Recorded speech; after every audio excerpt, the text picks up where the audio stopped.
자, 말씀으로 들어갑니다. 누가복음 10장 25절에서 37절 선한 사마리아 사람이라고 하는 제목으로 함께 말씀을 나누도록 하겠습니다. 본문의 말씀은 앞에 있는 누가복음 10장 70인 전도대 파송과 그 이후에 이루어지는 모든 말씀과 맥락을 같이 하고 있다라고 생각하면서 귀한 말씀을 들으셔야 할 것입니다. 어느 동네 가서 한번 폭탄 던지는 것이 전도라 하지 않았습니다. 그리고 그들이 기뻐하는 모습을 보며 너희들의 이름이 하나님 나라에 기록된 것으로 기뻐하라 라고 말씀하시기도 하셨습니다. 변화산에서 예수님의 모습이 해같이 영광의 광채로 변하는 모습을 보며 여기에 초막셋을 짓자고 하는 베드로의 제언을 물리치고 세상으로 내려오셨습니다. 그리고 10장 23절에 너희가 보는 것을 보는 눈은 복이 있도다 라고 축복하셨습니다. 이들이 본 것이 무엇입니까? 변화산의 영광을 보았습니다. 그리고 복음을 들고 나가서 외칠 때 병든 자가 고침받고 악한 귀신들이 물러나는 기적도 경험했습니다. 그러나 그것으로 기뻐하지 말고 너희들의 이름이 하늘나라에 기록된 것으로 기뻐하라고 하는 주님의 영적인 눈도 열어주심을 보았습니다. 그리고 난 다음에 한 율법사가 예수님에게 찾아옵니다. 내가 모든 율법을 다 지키었는데 또 무엇을 하여야 영생을 얻겠습니까? 라고 예수님을 시험하기 위하여 질문을 했습니다. 그때 예수님께서 그 율법사에게 이렇게 물었습니다. 너는 율법이 무엇이라고 생각하느냐? 라고 질문을 했습니다. 밤낮 율법만 연구한 것뿐만 아니라 이 율법사는 율법의 핵심, 성경의 핵심, 성경을 믹서기로 갈아서 물에다가 끓여서 다 졸여내서 한 알의 환으로 만든다면 무엇이 남겠느냐? 라고 하는 그 질문 앞에 대답과 똑같은 것이었습니다. 정확하게 대답했습니다. 율법사는 마음을 다하고 뜻을 다하고 목숨을 다하고 성품을 다하고 그래서 주 너의 하나님을 사랑하라. 이것이 첫 번째 되는 계명이고 네 이웃을 네 자신처럼 사랑하라 하셨나이다 라고 대답을 했어요. 참 옳도다. 네가 이것을 행하면 살리라 라고 했습니다. 그 이야기를 들은 율법사가 질문이 하나 있습니다. 뭐라고 물었냐면 도대체 네 이웃은 누구입니까? 라고 질문을 했습니다. 그때 예수님께서 강도 만난 사람의 비유를 들고 있습니다. 예루살렘에서 여리고로 넘어가다가 강도 만난 사람이 있는데 그 강도 만난 사람이 옷이 벗겨지고 매를 맞고 다 뺏기고 버려졌다라고 시작을 합니다. 여러분, 여기서 예수님이 강조하고 있는 것은 무엇이냐 하면 내 이웃이 누구시냐라고 하는 것을 이야기하면서 너희가 보는 것을 보는 눈이 복이 있다. 변화산에 머물지도 말고 어느 날 가서 폭탄 던지듯 기적을 행하는 것이 너희들의 목적이 아니고 이제 너희들의 이름이 하나님 나라에 기록되어 그 기쁨과 감격으로 변화산에서 내려온 그 자리, 너희들이 머물러야 하는 그 자리는 어떠한 곳인가? 곧 강도 만난 자와 같은 그 자리이다라고 예수님은 사마리아 비유를 통해서 말씀하고 있는 것입니다.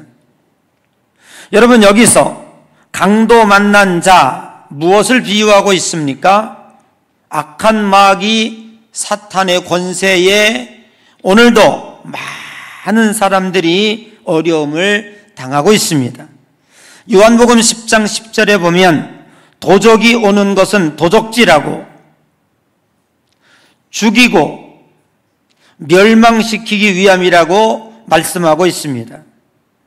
요한복음 10장에서 도적은, 그리고 오늘 여기 강도 만난 이 강도는 사탄을 상징하고 있습니다. 그리고 그는 도적질하고 죽이고 멸망시키기 위함이라고 말씀하고 있죠. 오늘 여기 여리고를 넘어가다가 강도 만난 사람의 모습이 세 가지로 표현되고 있는데, 첫 번째는 옷이 벗겨지고 수치를 당했다라고 기록되어 있습니다. 성경에 옷 벗겨지는 세 가지 수치를 지적하고 있습니다. 하나는 아담과 하와가 범죄하여 부끄러워 무화과나무 잎으로 옷을 해 입었습니다. 그런데 그것은 해가 나면 곧 말라 비틀어져서 벗겨지는 수치를 당할 수밖에 없었습니다. 그때 하나님께서 양을 잡아서 가죽 옷을 해 입히시고 영원히 다시는 부끄러움을 당하지 않도록 예수 그리스도의 보혈의 피를 우리들에게 상징시켜 주셨던 것이지요. 에베소서 6장에 보면 영적 군사의 전신 갑주의 이야기가 나옵니다. 전쟁터에서 전쟁하는 군인에게 승리한 사람의 장군의 가슴에는 훈장이 달립니다. 그가 입은 옷은 더욱더 찬란한, 빛나는 아름다운 영광의 제복이 됩니다. 그러나 전쟁터에서 패배한 패장의 옷은 과감히 찢겨지고 벗겨집니다. 그리고 승자의 앞에 무릎을 꿇고 부끄러움을 당합니다. 오늘 우리는 그리스도의 영적 군사로 전신 갑주를 입고 이 세상에 살아가고 있습니다. 우리는 성령의 도우심으로 악한 마귀 사단의 권세와 대항하여 싸워서 이겨야 됩니다. 마귀에게 지는 자는 부끄러움을 당하는, 오늘 여기 강도들이 와서 옷을 벗기고 수치를 당하게 하는 것과 같은 부끄러움을 경험하게 되는 것입니다. 또 한 군데는 요한계시록 19장 18절, 어린 양 예수 그리스도의 혼인잔치에 입어야 할 세마포 옷이 등장합니다. 그래서 요한계시록 3장 18절에 흰옷을 사서 입어 벌거벗은 수치를 보이지 않게 하라라고 말씀하고 있습니다. 오늘 저와 여러분들이 이제 장차 주님과 함께 그 거룩한 대혼인잔치에 참여할 텐데, 그때 세마포 새 옷을 입지 아니하면 우리는 부끄러움을 당할 수밖에 없을 것입니다. 거기에서 쫓겨날 수밖에 없습니다. 여기서 세마포 새 옷이라고 하는 것은 예수 그리스도의 십자가의 죽음을 통해서 우리들에게 주어지는 거룩한 흰 옷입니다. 이 예복입니다. 이것이 우리가 천국에 들어갈 때 입어야 할 예복임을 성경은 우리들에게 말씀하고 있는 것이지요. 그러므로 오늘 강도를 만나게 되면 이와 같이 옷이 벗겨지고 수치를 당하는 거예요. 마귀는 우리들에게 이렇게 수치를 당하게 하기 위해서 온갖 짓을 다 하고 있는 것이죠. 범죄하게 만들고 예수 그리스도를 떠나게 만들고 예수 보혈 없이도 얼마든지 구원받을 수 있다고 하는 교만 속에 빠지게 만드는 거예요. 그러나 언젠가 그는 수치스러움을 당할 수밖에 없는 것입니다. 그리고 두 번째는 거반 죽게 되었다라고 표현하고 있습니다. 악한 마귀는 죽이기 위해서 우리에게 찾아옵니다. 그래서 악령이라고 합니다. 그러나 하나님은 이 땅에 우리들에게 예수 그리스도를 보내시고 예수님이 왜 오셨는가? 당신의 오심을 분명히 나는 사람을 살리고 그들에게 더 배불리게 하기 위해서, 그들의 양식이 되게 하기 위해서 이 땅에 오셨다고 우리들에게 말씀하고 있는 것입니다. 마귀를 만난 사람은 이미 영적으로 거반 죽은 상태입니다. 저 세상에 많은 사람들이 실은 살았다 하나 죽었다라고 예수님은 말씀하고 있습니다. 오늘 이 강단에는 아름다운 꽃꽂이가 되어 있습니다. 그래서 우리는 이 꽃을 생화라라고 부르고 있습니다. 그러나 그것은 거짓말입니다. 왜냐하면 뿌리가 잘렸기 때문에 3, 4일 지나면 이 꽃은 시들어 버리고 맙니다. 저 세상에 많은 사람들은 뿌리가 없는 삶을 살아가고 있습니다. 잠시 살았다고 하나 죽은 것입니다. 왜냐하면 미래가 없기 때문에 그렇습니다.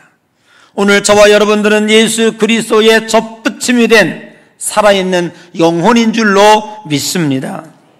그래서 우리는 영원히 사는 영생의 기쁨을 오늘도 누리고 사는 것이죠. 그리고 오늘 이 강도 만난 사람의 세 번째 특징은 버려졌다, 버려진 상태라 이런 것입니다.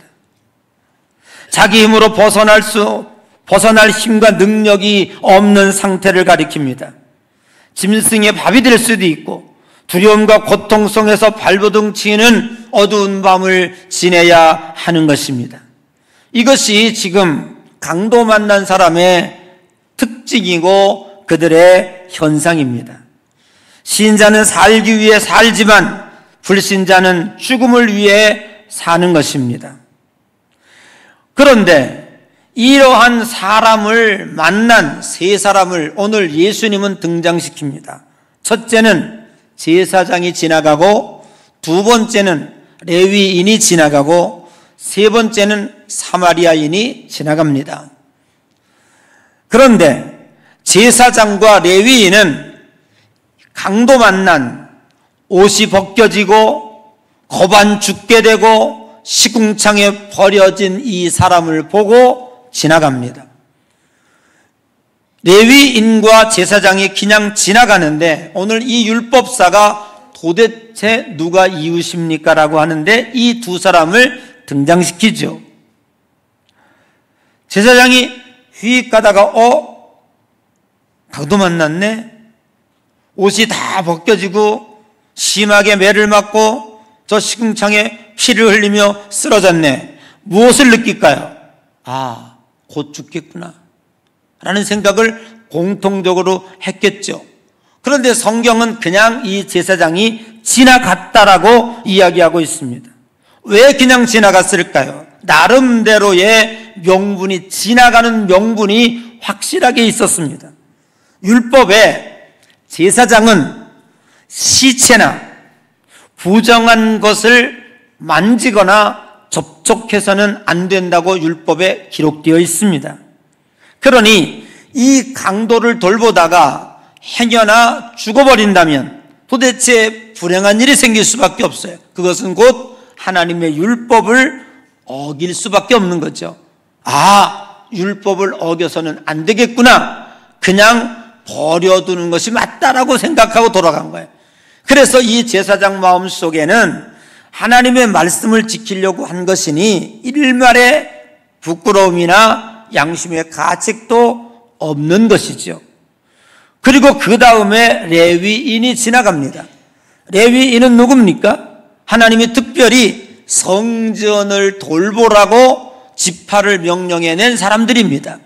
이 사람들은 성전의 기물을 닦고 청소하고 준비하고 단장하고 성도들이 제사를 잘 드릴 수 있도록 만들어주고 뒤처리하는 그 임무를 담당한 거예요. 그런데 길을 가다가 보니까 강도 만난 사람이 옷이 벗겨지고 매를 맞고 거반 죽게 됐어요. 이 사람을 돌봐야 되는데 돌보려고 하니까 이거 돌보다가 예배 시간이 급급해요. 가서 강단도 정리해야 되지요. 뭐 특송도 준비해야 되지요. 안내도 해야 되지요. 뭐 또 해야 할 일이 많은 거예요. 그러니까 하나님의 성전의 일이 더 급하니까 이 사람들을 버려두어도 되겠구나 라고 그냥 간 거예요. 그러니까 이 사람 마음속에는요 조금도 양심의 가책이나 마음의 부담감이 없이 지나간 거예요. 맞죠? 그렇게 하고 살지요. 이게 종교인들의 특징이죠. 그런데 사마리아 사람이 그 세 번째로 등장해요. 가다가 보니까 이런 일이 벌어졌어요. 여러분, 사마리아는 어떤 곳입니까? 사마리아는 사실은 이스라엘 남북 왕조 시대 때에 북왕조의 수도를 정할 정도로 매우 정치적으로 지역적으로 요충지였습니다. 그런데 BC 722년에 아수르에게 북왕조가 멸망을 하면서 이제 아수르에게 점령을 당합니다. 아수르라는 나라가 이스라엘을 점령하고 난 다음에 이 사마리아 땅에다가, 수도였던 사마리아 땅에다가 유대인의 혈통을 없애야 되겠다, 이스라엘의 정기를 파괴해야 되겠다, 그 첫 번째 정책으로 이방 민족, 즉 이스라엘 사람들이 적대시하는, 지금도 싸우고 있는 아랍 사람들이겠죠. 그 사람 민족들을 갖다가 이주시켰어요. 기성세대들이야 그런 일이 없겠지만 이제 아이를 낳고 출생하고 함께 자라면서 한 동네에 자라는 애들이 뭐 그거 알겠어요. 그러다 보니까 서로 사랑하게 되고 가정도 이루게 되고 그러면서 피가 섞여지게 된 거예요. 혼혈 지역이 된 거예요.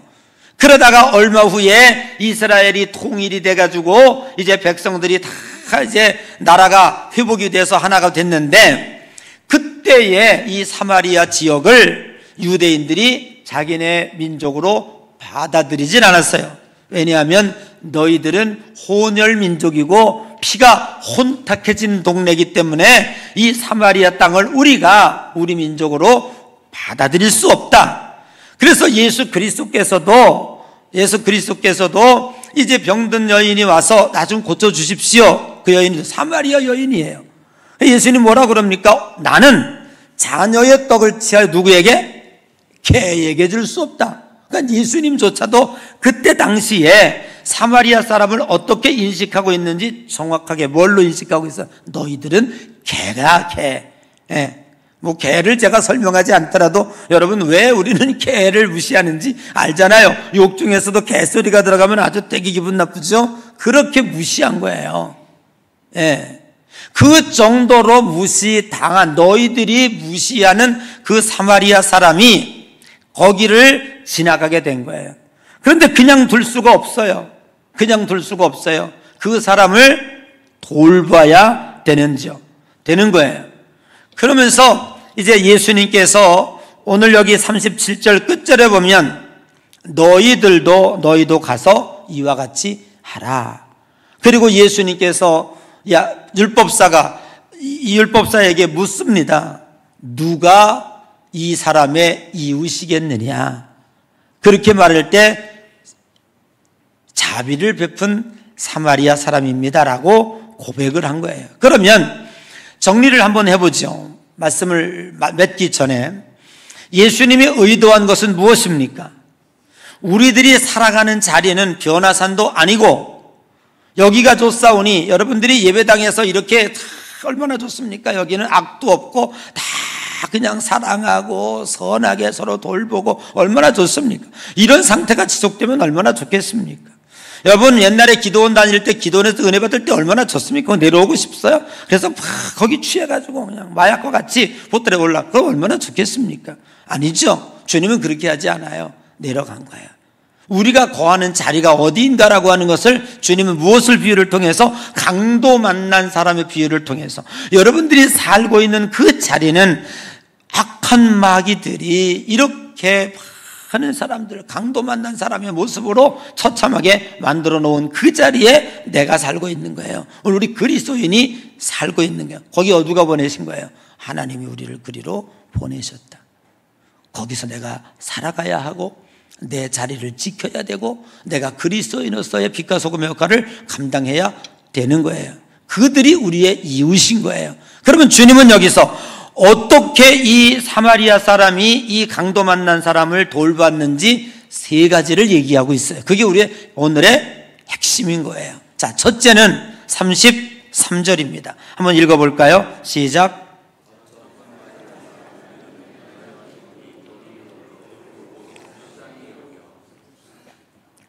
여기에서 핵심 단어는 뭐냐면 어떤 사람이 여행하는 중에 강도 만난 사람을 보았는데 옷이 벗겨지고 부끄러운 수치의 모습이 다 보여지고 시큰 매를 맞고 두들겨면서 겁안 죽게 되고 숨이 헐떡이고 있고 그리고 저 시궁창에 버려져 가지고 막 했는데 자기 힘으로는 어떻게 할 수가 없어. 그냥 나도 죽게 됐는데 그 사람을 보고 여기 본문은 뭐라고 얘기했냐면 불쌍한 마음이 들었다고 얘기한 거예요. 여러분, 불쌍히 여겼다는 말은 에스플랑크니스테라고 하는 헬라어예요. 이 헬라어를 번역하면 애전과 연민으로 가득 찬 상태라는 뜻이거든요. 성경에 이 불쌍히 여겼다는 말이 많이 등장합니다. 마가복음 6장 34절에 예수님이 무리를 보며 목자 없는 양 같다 불쌍히 여겼다고 그랬고요. 7장 3절에 나이성 과부의 아들이 죽어서 참 그들이 불쌍하고 긍휼히 여겼다고 그랬어요. 여러분, 이것을 다 일일이 나열하지 않는다고 할지라도 예수님이 어떤 병자를 고치거나 기적을 행할 때 반드시 앞에 따라오는다 불쌍해서 그랬다는 거예요. 그 얘기 뭐냐면 내 마음이 아프다, 긍휼히 여겼다는 거죠. 여러분, 우리가 그리스도인으로서 강도 만난 이 세상 쑥대밭이 됐죠. 살아있으나 죽은 것 같고 옷이 벗겨져서 수치스러워. 저들 벗겨보면은요 다 수치스러워요. 다 부끄러워가지고 어쩔 수가 없는 저들이 가리고 있는 거예요. 사회적 지위와 옷으로 딱 넥타이 메고 가리고 있는 거예요. 실제로 벗겨보면 얼마나 부끄럽겠어. 저들의 삶이요, 한 사람도 부끄럽지 않은 사람이 없어요. 모두 다 부끄러운 저들 세상에 우리를 보내셨다고요. 그럼 우리를 저들은 어떻게 해야 돼요? 저주해야 돼요? 니들은 장차 지옥에 갈 거고 나는 구원 열차를 타고 나만 빵빵 올라가야 돼요?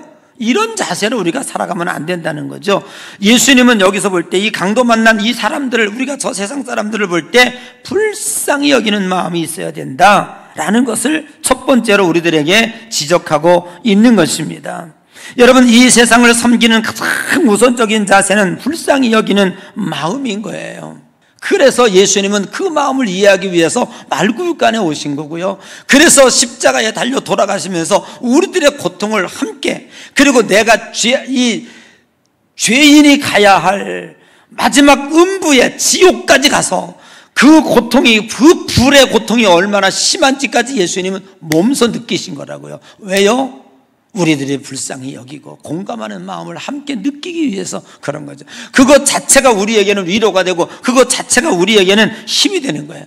제가 어제 KBS 텔레비전 보니까 세계는 지금에서 그 최강이라고 하는 아주 믿음이 독실한 우리 기독교 신자인데 배우가 있어요. 지금 그 사람이 왜 월드비전 대사가 되었는지에 대해서 얘기하고 있는데 오늘 아프리카를 간 거예요. 그 메마른 땅에 먹을 것이 없어서 발을 약 하나 없어서 어떻게 하면 이들을 갈 때는요 3번 비행기를 타고 내가 여기 왜 가나 그랬대요. 근데 가보니까요 눈물이 나고 가슴이 아파서 견딜 수가 없는 거예요. 지금은 환경대사가 돼가지고 이 모든 이 아픔이 어디서부터 오는가, 왜 이산화탄소, 일산화탄소, 환경은 다 선진국들이 깼는데 왜 아픔의 고통은 아프리카가 겪어야 되는지, 이런 것들을 깨우쳐주기 위한 모습에 대한 메시지를 전하고 있는 거예요. 그 중심에는 뭐냐면요, 그들에 대한 아픔, 공감, 불쌍히 여기는 마음, 이런 것들이 그 마음에 크게 자리 잡고 있다고 하는 거죠. 여러분, 우리 기독교인들을 움직이는 힘은 이것이에요. 여러분들이 세상을 바라볼 때 무슨 모습으로 봐야 되느냐, 어떤 사람을 바라보든지 간에 저주하는 모습으로, 너희들이 죄를 져서 그렇지라고 하는 단죄하는 모습 보면 안 돼요. 우리는 불쌍히 여겨줘야 돼요. 긍휼히 여겨줘야 돼요. 이것이 이 세상을 살아가는 첫 번째 자세임을 믿습니다. 여러분, 가정에서도 마찬가지예요. 특별히 예수 그리스도를 믿는 가족과 안 믿는 가족이 어울려 살 때에 상당히 우리 마음속이 불편할 수가 있어요.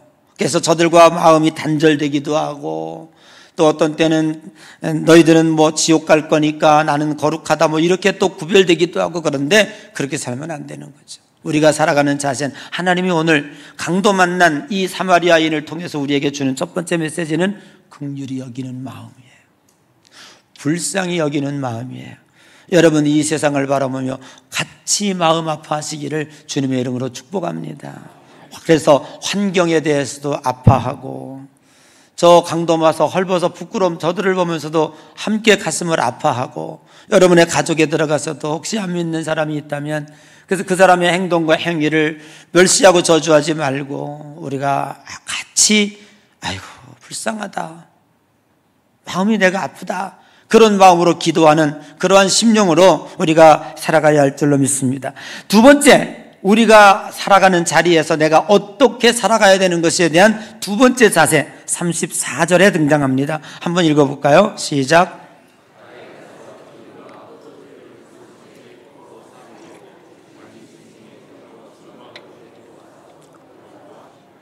여기서 이제 그 강도를 만났어요.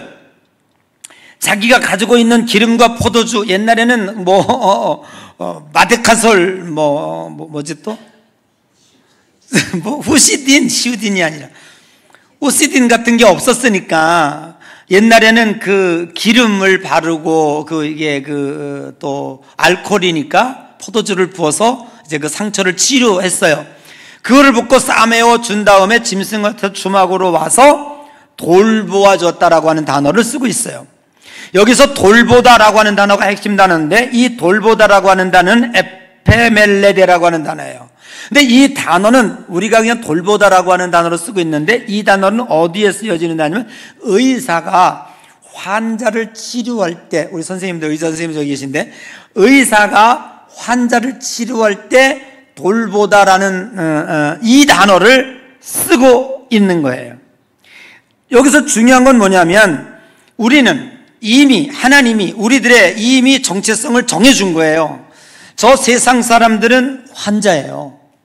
그리고 우리는 하나님 뭘로 보신 거예요? 너희들은 의사야, 그렇게 본 거예요.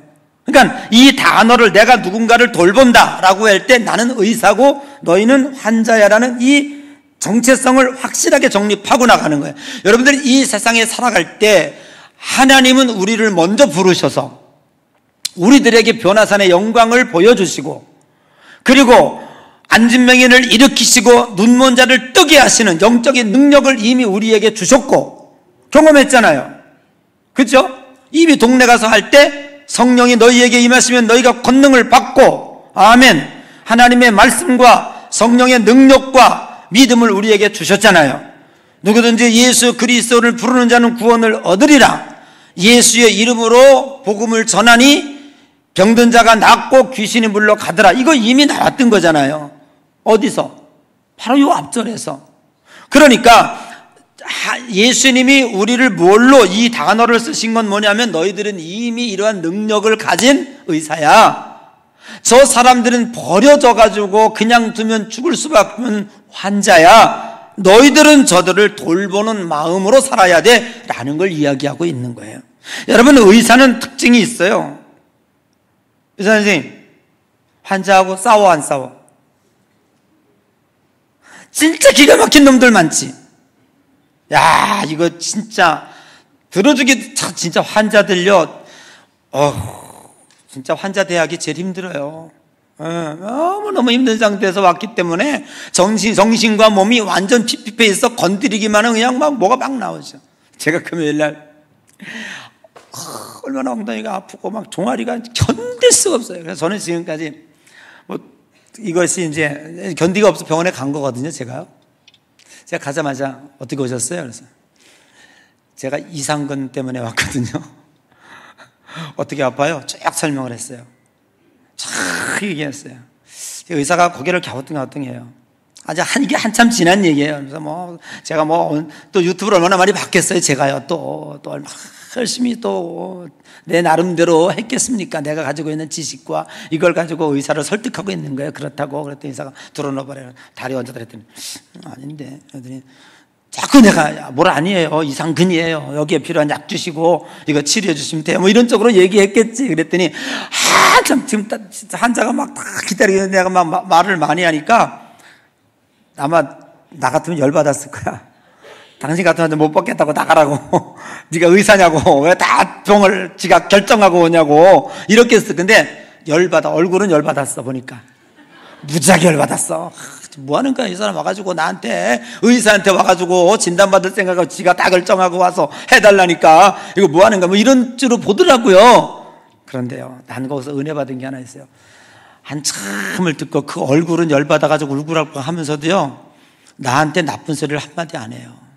그러면서 마지막 뭐라 그러는지 아세요? 다 이렇게 말해요. 아주 위트 있게 선생님 궁금한데요 이상근이 어디 있어요? 아니 의사가 이상근도 몰라 엉덩이 뒤쪽에 조그만 거 있는 그거를 그냥요 옆방으로 보내드릴 테니까 글로 가세요. 그건 거기에 문제가 있는 것 같지 않고요 허리 빨리 가서 진단 받아보세요. 글로 보내더라고요. 제가 뭘 얘기하고 싶은 거냐면요 이러한 환자들을 의사는요 하루 종일 수십 명 봐요. 그런데 그 의사들과 말다툼하고 옳고 그름 싸우고 그러면 아마 의사진 못할걸요? 의사는 다 알고 있는 거예요. 다 알고 있으면서도요 환자한테 화내지 않아요. 열받지 않아요. 그들의 마음 눈높이에 맞춰서 선생님 이상근 어디 있어요?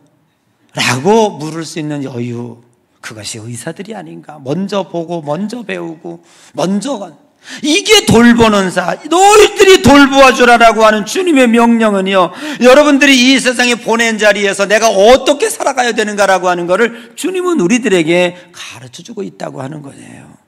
여러분 세상을 돌보시기 바랍니다. 돌본다고 하는 전제는 반드시 여러분은 의사의 위치고요 저 세상은 환자의 위치임을 명확하게 하고 사시기를 바랍니다. 저 세상이 우리를 고치는 것이 아니라 저 세상이 우리들에게 지식을 주는 것이 아니라 우리가 이 세상을 고쳐야 하고 우리가 세상에게 지식을 주는 거예요. 그런데 우리는 왜 저들에게 화냅니까? 우리는 저들이 왜 힘들다고는 저들에게 불평합니까? 저들이 있으니까 우리가 있는 거잖아요. 우리는 그리스도인들이 하나님이 우리를 파송한 그 자리는 강도 만난 자리인데 그 강도들을 돌보는 만난 사람을 돌보는 우리의 마음은 지금까지 우리는 울그락불그락 열받고 화나고 불평하고 그러고 살았잖아요. 아니라는 거죠. 여러분 저들을 돌보는 자세를 잘 인식하시고 이제 나는 영적인 의사야. 아멘. 어떤 일이 있어도 마음에 상처받지 말고 조급하지도 말고 분노하지도 말고 잘 돌봄의 자세로 여러분 잘 섬김의 자세로 세상을 살아가시기를 주님의 이름으로 축복합니다. 세 번째는 35절이에요. 자 한번 읽어볼까요? 35절 시작.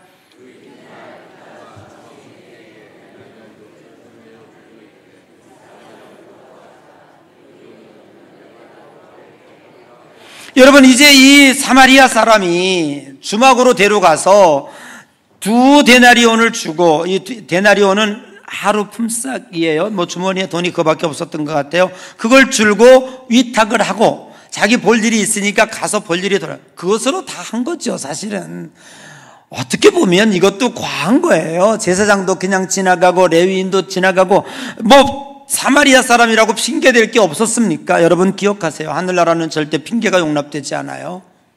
어떤 것이든지 핑계가 용납되지 않아요. 충분히 할 만큼 했죠. 주막까지만 데려다 줘도 잘한 거예요. 그런데 거기다 돈을 주고 그리고 내가 일 보고 와서 충분히 이 사람에게 필요한 것도 얼마든지 해라. 내가 돌아올 때 다시 그 비용을 갚아주겠다라고 오늘 여기 이야기하고 있습니다. 이건 뭡니까? 자리 지킴이의 자세가 무엇인지 하나님이 우리를 파송한 우리들의 삶의 자리가 어떤 자세로 살아가는지에 대해서 주님은 우리들에게 말씀하고 있는 거예요. 우리가 세상을 살아가는 자세는 결코 나그네의 자세가 아닙니다. 우리가 세상의 주인이라는 것을 정확하게 인식하고 책임적 존재로 살아가야 한다는 것을 주님은 우리들에게 암시해 주고 있습니다. 곤경에 처한 사람을 적당히 인쇄체례하지 않고 완전히 책임질 때까지 돕고자 하는 주인적 태도를 보여주고 있는 것입니다. 우리가 이 세상을 살아갈 때 일시적인 행사치레나 체면유지나 혹은 충동적 동기에 의해서가 아닙니다. 완전한 책임의식, 이 세상의 주인은 너희야. 바로 이 세상의 주인은 그리스도인이라는 것을 하나님은 우리들에게 말씀하고 있는 것입니다. 주님으로부터 보내받은 자의 자세의 지킴이 어떠한 것인지 오늘 이 사마리아인의 비유를 통해서 명확하게 가르쳐 주고 있습니다. 여러분 어떻게 느끼셨습니까? 오늘 이 시간부터 여러분이 거하는 그 자리가 강도 만난 자리, 사람들이 힘들어하고 수치당하고 거의 죽을 뻔하고 신음하는 그 자리, 여러분은 어떻게 살아갈 것입니까? 여러분 의사의 자세로, 불쌍히 여기는 마음으로, 끝까지 책임지는 마음으로 하나님이 나에게 이와 같이 먼저 보여주시고 먼저 경험하게 하시고 하늘나라의 이름을 기록해 주신 그 목적이 무엇인가를 잘 기억하시면서 오늘 이 세상을 자리 지킴이 잘 하시고 주신 사명 잘 감당하시고 이제부터 힘들다고 불평했던 것들이 얼마나 잘못된 것인지 깨달으시면서 내가 주인이구나, 내가 의사구나, 하나님이 나를 저들을 불쌍히 여기라고 보내셨구나, 이런 자세가 바뀐다면 여러분의 삶의 자리가 보다 더 아름다워지고 보다 더 보람이 있어지고 하나님 앞에 의젓하게 잘 감당하는 축복의 성도들이 될 줄로 믿습니다. 그러한 삶을 살아가시기를 주님의 이름으로 간절히 축복합니다. 기도하시겠습니다. 은혜로우시고 자비하신 하나님 아버지, 감사와 영광을 돌립니다. 도대체 누가 우리의 이웃입니까? 라고 말할 때 강도 만난 자들이라고, 오늘 저 세상에는 강도 만난 자처럼 헐벗고 수치를 당하고 고반 죽게 되어 버려졌습니다. 우리는 저들을 보면서 저주했고 불평했고 원망했습니다. 그러나 그러한 자세는 그리스도인의 자세가 아님을 본문에서 분명히 가르쳐 주었고, 저들은 우리가 돌봐야 할 이웃이라는 사실을 주님은 정의를 내려주셨습니다. 자비하신 주님, 우리가 우리에게 보냄받은 이 자리에서 내 자리를 잘 감당할 수 있는 복되고 아름다운 성도들이 되게 하여 주시옵소서.